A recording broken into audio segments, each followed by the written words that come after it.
Ladies and gentlemen, the Vice President of the United States, Mike Pence.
Well, hello, Ohio!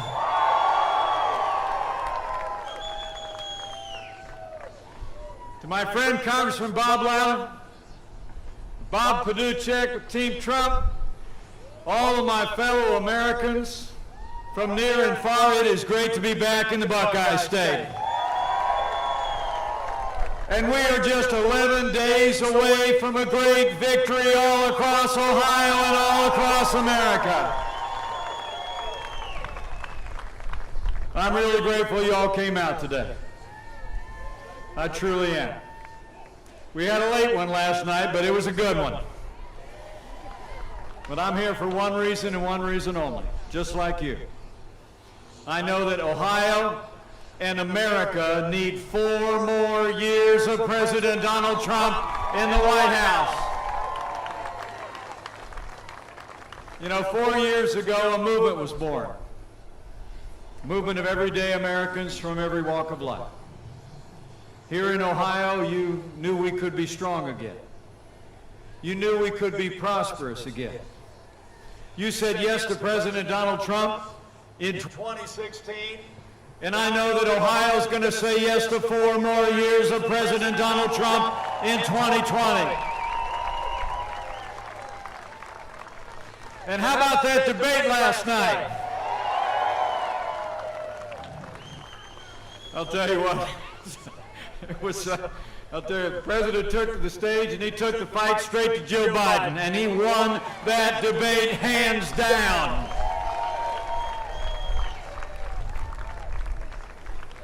You know, it was amazing. I saw Joe looking at his watch. I figured he was trying to figure out how soon this thing's going to be over. You know, it really was amazing. The president said last night, after 47 years of all talk and no action under President Donald Trump, it's been 3.5 years of promises made and promises kept. Am I right? I mean, just think about it. 4 years ago, we inherited a military that was hollowed out by reckless budget cuts. An economy that was struggling to break out of the slowest recovery since the Great Depression. Terrorism was on the rise around the world, and we saw a steady assault on our most cherished values. But in 3 short years, we rebuilt our military. We revived our economy. We secured our border, supported law enforcement, stood for life, liberty, and the Constitution of the United States. You know, and it all starts with our national defense, doesn't it? The first priority of the national government is to provide for the common defense. And after years of budget cuts that hollowed out our military when Joe Biden was vice president, I'm proud to report, as your vice president and as the father of a captain in the United States Marine Corps, that we are finally giving our soldiers, sailors, airmen, Marines, and Coast Guard the resources and the support they need to defend this nation. President Donald Trump has signed the largest investment in our national defense since the days of Ronald Reagan. And it's not just been about supporting those who wear the uniform. It's been about supporting the men and women who served in our armed forces. America's veterans. You know, when Joe Biden was vice president, you all remember here in Ohio, we saw years of scandal at the VA that shocked the conscience of the nation. I mean, there were actually veterans in this country who were passing away waiting to receive care at the VA. But under President Donald Trump, those days are over. Our president has signed the most sweeping reforms of the VA in 50 years. We fired thousands of VA employees that weren't giving our veterans the care that they earned, and Veterans Choice is now available to every veteran in America.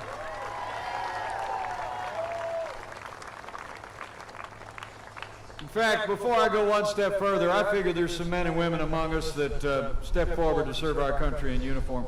Would you mind just putting your hand in the air and letting us have the opportunity to say thank you one more time? Thank you for your service. Thank you for your service. So it's been about our national defense and standing with our veterans. And in our first 3 years, after Joe Biden and the last administration tried to tax and spend and regulate us back to a growing economy, President Donald Trump created the greatest economy in American history. I mean, it's amazing to think in the midst of a global pandemic, Joe Biden wants to raise taxes by $4 trillion. President Trump, well, we cut taxes across the board. For working families and businesses large and small, we rolled back more federal red tape than any administration in history. We fought for free and fair trade. We unleashed American energy, and in just 3 short years, businesses large and small created 7 million good-paying jobs, including 82,000 jobs right here in the state of Ohio. It's amazing. I mean, unemployment reached a 50-year low all across America. And here in the Buckeye State, household income grew. Household income grew nearly 4 times as much in our first 3 years as it did under all 8 years of the Obama-Biden administration.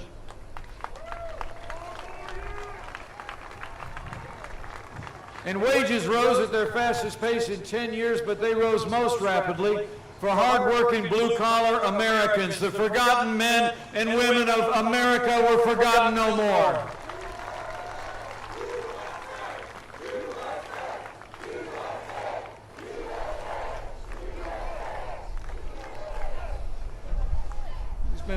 He's been putting the interest of hard-working Americans and American families first. But he's also been putting America first when it comes to international trade. So important here in the state of Ohio and all across the heartland. You know, when we took office, half of our international trade deficit was with communist China. We were losing $500 billion a year in our trading relationship with China. And Joe Biden has been a cheerleader for communist China all along the way. He actually said the rise of China was a positive development, and he scoffed last year at the idea that China was even a competitor of the United States. But under President Donald Trump, we put China on notice. We said the era of economic surrender is over. We imposed tariffs on China, and we're going to keep standing strong until they open up their markets to what we make and what we grow.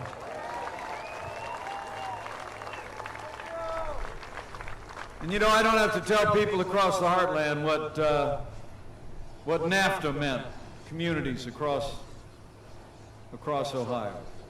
You know, over in the Hoosier State, we saw entire communities shuttered when factories closed after NAFTA and moved those jobs south of the border, Mexico. Now, Democrats for decades used to like to complain about NAFTA, talk about how bad it was.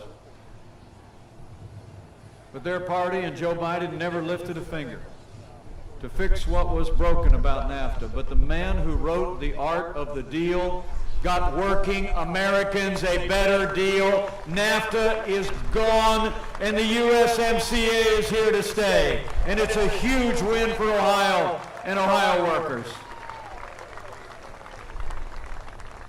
And when it comes to energy, Joe Biden and the radical left want to crush American energy under a $2 trillion Green New Deal that would literally raise the cost of electricity for every home and every business in this state. And worse still, Joe Biden and Kamala Harris want to abolish fossil fuels and ban fracking. If anybody doubted it, last night in the debate, at the tail end, did you see it?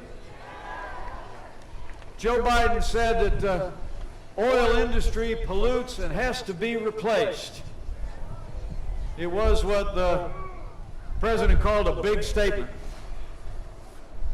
Well, I got to tell you, the truth of the matter is, America's strength and power comes in part from our vast natural resources, and under President Donald Trump, we are going to continue to develop all of the resources of this land and drive a boundless American future.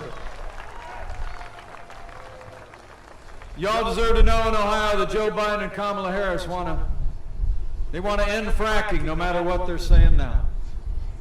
I mean, to end fracking in this state alone, studies show Ohio could lose up to 700,000 jobs. But President Donald Trump, he's been a champion for American energy. We ended the war on coal. We developed the resources of this land. Today, America is a net exporter of energy for the first time in 70 years. We've achieved energy independence, and we're going to have more energy independence with 4 more years.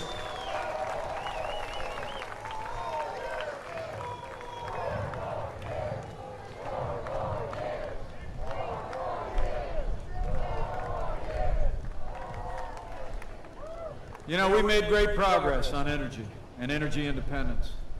And let me just say, I know he slipped off to catch a plane, but none of that would have been possible without the strong and principled leadership on the House Energy and Commerce Committee of Congressman Bob Latta. Would you join me in thanking him for being a champion of our prosperity and American energy?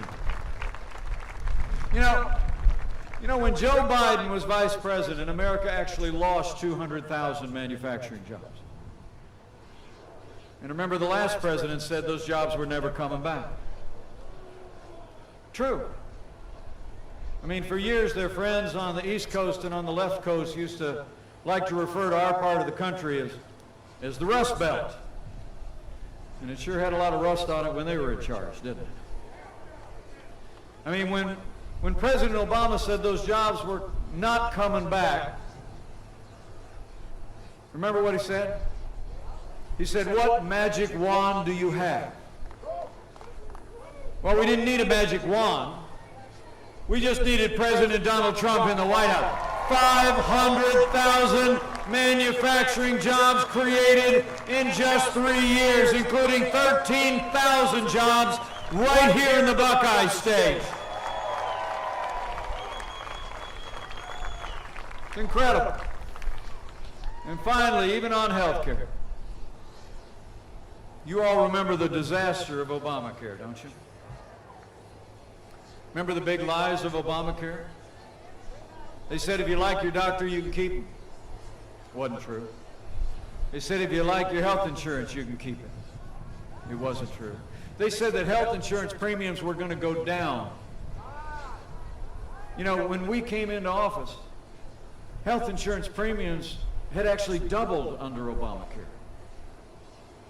And Joe Biden has a plan to take the socialized medicine concept out of Bernie Sanders' Medicare for All bill and put it right in the middle of Obamacare. He calls it a public option. You heard the president talking about it last night. I mean, you take Bernie Sanders' socialist idea, you put it right in the middle of Obamacare, you're going to set America on an inevitable path to socialized medicine. Now, last night, Joe Biden in the debate said that not one single person with private health insurance lost their plan under Obamacare, but the truth is more than 6 million Americans had their individual health plans canceled when Obamacare took effect. But under President Donald Trump, we got rid of the individual mandate in Obamacare. We've been fighting to lower the cost of health insurance without growing the size of government. We've lowered the cost of prescription drugs. We passed right to try. We're going to make the best health care system in the world even better still and more affordable for every American, and America will never be a socialist country.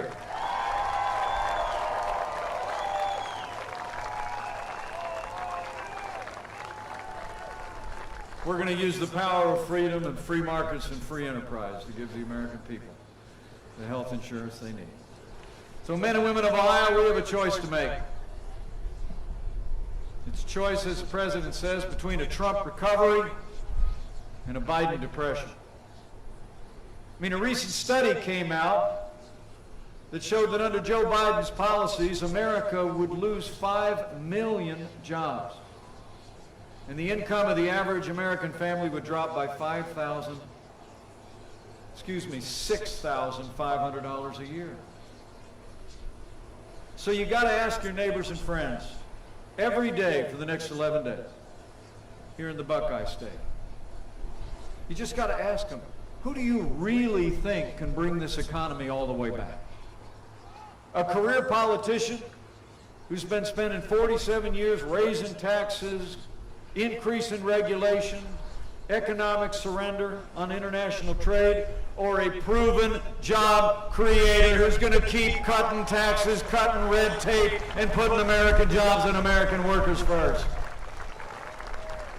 So for our families, for our jobs, for a boundless American comeback, we need 4 more years of President Donald Trump in the White House.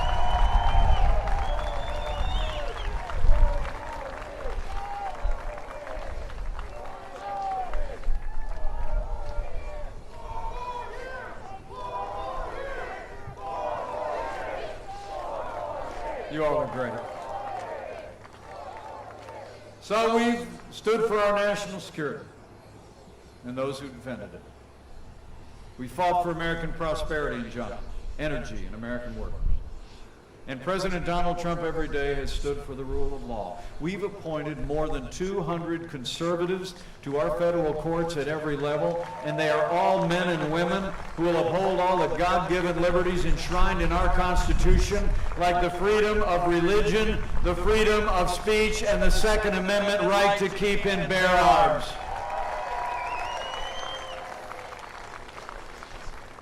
Now, last month, we rightly paused as a nation to honor the life and service of the late Justice Ruth Bader Ginsburg. But when the memorials were over, President Trump fulfilled his duty under the Constitution of the United States when he nominated an amazing, brilliant, conservative woman to the Supreme Court of the United States, Judge Amy Coney Barrett. Isn't she great? And not just because she's a Hoosier. Just an amazing person. Now, President Trump and I called on Democrats to give Judge Barrett a respectful hearing this time around. But we had reason to be concerned. I mean, you might remember when she was being confirmed to the Court of Appeals just a couple of years ago. Democrats and liberals around the country were attacking her because of her Catholic faith.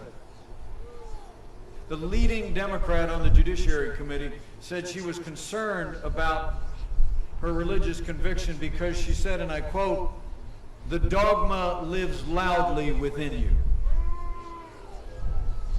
And Hollywood elites have been criticizing Judge Barrett's faith and her convictions ever since. Well, I got news for the Democrats and their friends in Hollywood. That dogma lives loudly in me. That dogma lives loudly in you. And the right to live and work and worship according to the dictates of our faith lives loudly in the Constitution of the United States of America.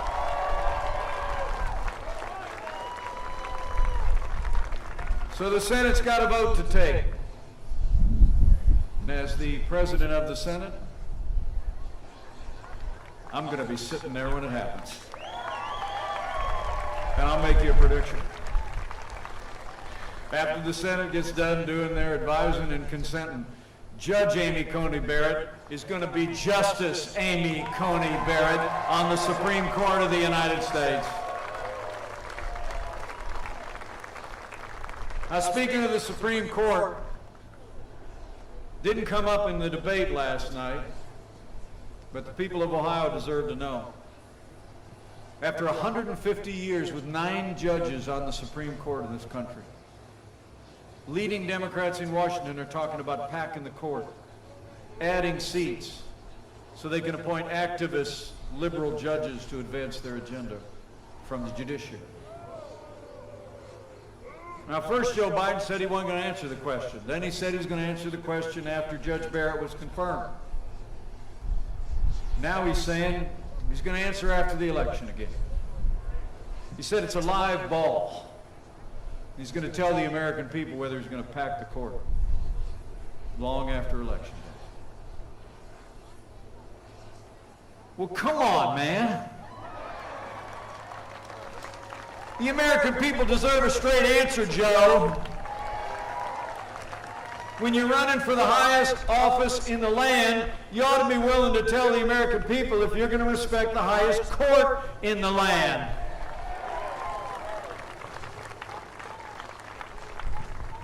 I mean, come on, people. I mean, we know what's going on here, don't we? I mean, I was born in the morning, but not yesterday morning. I mean, they're not answering the question because we already know the answer. Joe Biden and Kamala Harris are going to pack the court by adding seats and appointing leftist, activist judges if they win the election. But we're not going to let it happen. We're going to re-elect President Donald Trump for 4 more years, and we're going to protect an independent judiciary for generations to come.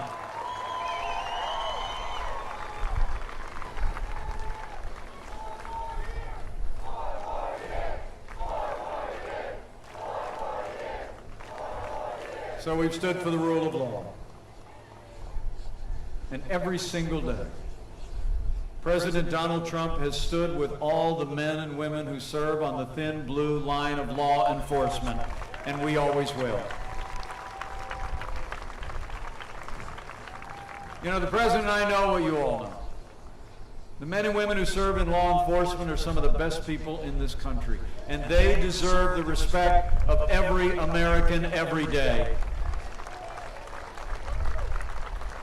You know, would you join me in just showing the police officers around here just how much we appreciate the job they do? We appreciate them and their families. Thank you. God bless them all. Now, the President and I will always support the right of peaceful protest. It's enshrined in our Constitution. But rioting and looting is not peaceful protest. Burning businesses is not free speech. Now, for months, all Joe Biden talked about was peaceful protesters, remember? All summer long, as Americans literally watch businesses in their communities in our major cities burn to the ground. Businesses like Flora Westbrook's salon in Minneapolis. I was in Minneapolis just a few short weeks ago. I went to what remains of the salon that she started 35 years ago. It was her dream. She told me about the night, just a couple nights after the killing of George Floyd, when she watched in horror as the violent protesters and looters came closer and closer and closer to her little salon until they burned her out. Men and women, this will not stand. We will not tolerate violence against innocent civilians or property or law enforcement, and those who do these things will be prosecuted to the fullest extent of the law. You know, the truth is Joe Biden would double down on the policies that have led to violence in America's cities. I mean, when you start to pull back on support for the men and women who protect and serve, you only embolden those who would do harm to our families and our communities. Now, Joe Biden explains it all by saying he thinks that America is, quote, systemically racist, and that police officers in this country, in his words, have a, quote, implicit bias against minorities. When asked if he'd support cutting funding to law enforcement, Joe Biden said, yes, absolutely. Kamala Harris recently praised the mayor of Los Angeles for cutting $150 million from the budget of the LAPD.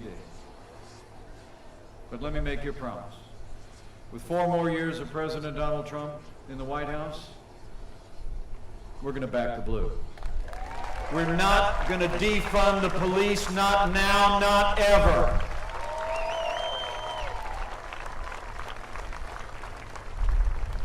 You know, you and I know we don't have to choose between supporting law enforcement and supporting our African American neighbors and friends and minorities and those that live in our major cities, whether it's Toledo or anywhere else. I mean, the truth is, we've done both for the last 3.5 years. I mean, under this president, we supported 4,000 new police officers on the streets through the COPS program. When violence hit our cities, President Trump launched Operation Legend, named after a 4-year-old boy who was gunned down in his bed in urban violence. And we've already arrested more than 3,000 violent perpetrators in cities around America, working with state and local authorities. And at the very same time, as President Trump described in that debate last night, we had the lowest unemployment ever recorded for African Americans, the highest funding ever for historically black colleges and universities, 8,000 opportunity zones for inner city communities around America, criminal justice reform, educational choice. We have supported the African American community and all of our minorities. At the same time, we've supported our law enforcement.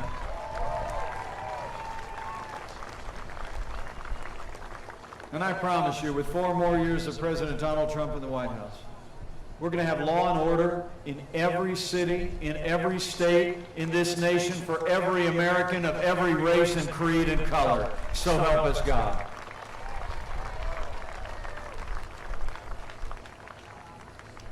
Beyond all of that, when it comes to what we cherish most, our liberties. When Joe Biden was vice president, we actually saw a steady assault on the religious liberty of Americans. You remember that? I mean, they even hauled the Little Sisters of the Poor, a group of nuns that had taken a vow of poverty. They hauled the Little Sisters of the Poor into federal court to force them to compromise their faith to live under the standards and mandates of Obamacare. But under President Trump, we restored the conscience rights of doctors, nurses, and religious charities, and President Trump ended the assault on the Little Sisters of the Poor, and the Supreme Court made it permanent. President Trump will always stand for the freedom of religion of every American, of every faith. And finally, for me, maybe most important of all, where Joe Biden and Kamala Harris support taxpayer funding of abortion all the way up to the moment of birth, and are calling for record increases in funding for abortion at home and abroad. President Donald Trump reinstated the Mexico City policy to prevent taxpayer dollars from being used to promote abortion, and he signed a bill allowing states to defund Planned Parenthood. President Donald Trump is the most pro-life president in American history, and we're going to stand for the right to life for 4 more years.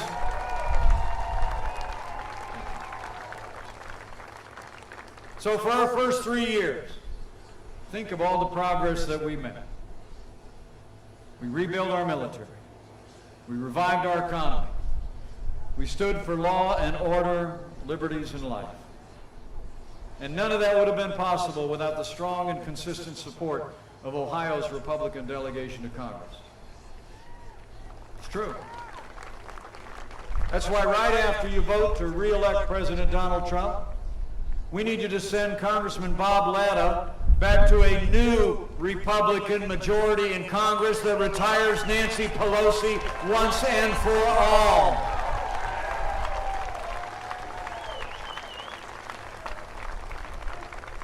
You know, when you look at all we accomplished those first 3 years, with Republican majorities in the House and Senate in the first 2, there's only one way you can describe it. In 3 short years, we made America great again.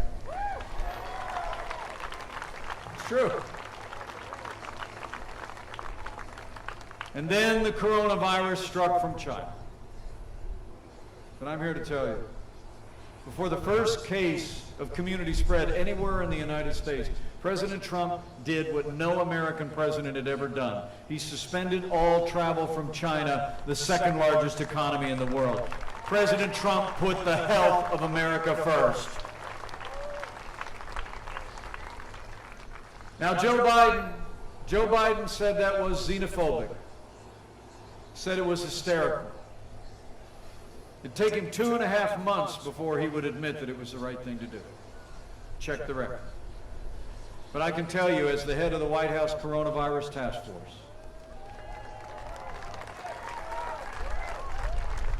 President Trump's decision to suspend all travel from China saved untold American lives, and it bought us invaluable time to stand up the greatest national mobilization since World War II. It's true. We reinvented testing. We saw to the development, including all across Ohio, of literally billions of supplies that we made available to our doctors and nurses and hospitals and healthcare providers. We launched the development of new medicines and therapeutics that are literally saving lives today. And we are just a matter of a few weeks away from having the first coronavirus vaccine in the world, with tens of millions of doses for the American people. That's what leadership looks like, Ohio. And I promise you we're going to keep making sure, as we all continue to do our part, we're going to keep making sure that our doctors and nurses and long-term care and nursing homes and all of our healthcare providers have all the supplies, all the testing that they need. We're going to keep working to slow the spread, protect the vulnerable, and save lives until that day comes that we put this